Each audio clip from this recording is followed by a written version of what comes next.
మళ్లీ జన్మెత్తడం అంటే ఇంత కష్టపడి శరీరం వదిలి అన్ని యాతనలు పడి మళ్లీ ఒక పురుషుడి యొక్క వీర్యమునందు ప్రవేశించి ఒక స్త్రీ రేతస్సుతో కలుస్తాడు. కలిసి ఎంత చిత్రం అవుతుందంటే 5 రాత్రుల తర్వాత వాడు స్త్రీ యొక్క యోనిలో బుడగగా మారతాడు. ఎన్ని బాధలు పడతాడో అందులో పడి పొల్లటి కంపులో పడుంటాడు. 10 రాత్రుల తర్వాత ఒక రేగు పండంత అవుతాడు. ఒక నెల పూర్తయ్యేసరికి తల ఏర్పడుతుంది. కింద ఏమీ ఉండదు, వేళ్లాడుతూ ఉంటుంది. అంతే. దీన్నే డీకంపోజ్డ్ కార్ప్స్ అంటారే. కుళ్ళిపోయిన శవం ఎలా ఉంటుందో అలా ఉంటుంది. ఇంకా కళ్ళుండవు, చెవులుండవు. ఈ చెవులు ఏర్పడకుండా కన్నాలుంటాయి. ఒక్క తలకాయ మాత్రం ఏర్పడుతుంది. ఇంకా చర్మం ఏర్పడదు. ఒక కపాలం ఏర్పడుతుంది. పరమ భయంకరమైన రూపంతో అమ్మ కడుపులో కొట్టుకుంటూ ఉంటాడు. 2 నెలల తర్వాత చేతులు కాళ్ళు ఎముకల కింద వస్తాయి. ఎముకలతో చేతులు, ఎముకలతో కాళ్ళు మాత్రమే ఉంటాయి. ఎముకల చేతులు, ఎముకల కాళ్లతో, పైన తలకాయతో, పుర్రెతో అలా అమ్మ కడుపులో పడుంటాడు. 3వ నెల అయిపోయిన తర్వాత మెల్లిగా చర్మం వచ్చి దాని మీద వెంట్రుకలు పుట్టడం మొదలవుతుంది. ఆ తర్వాత గోళ్లు రావటం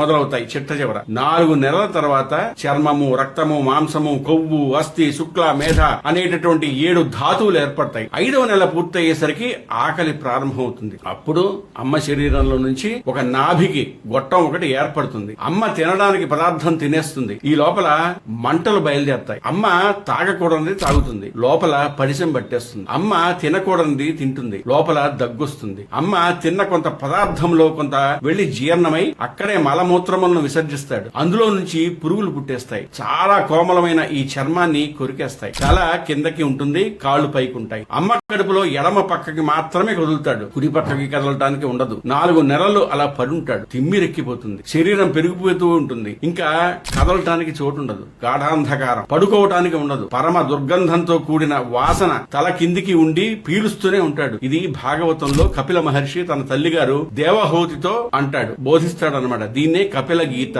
అంటారు. ఇది రహస్యం. జై శ్రీరామ్.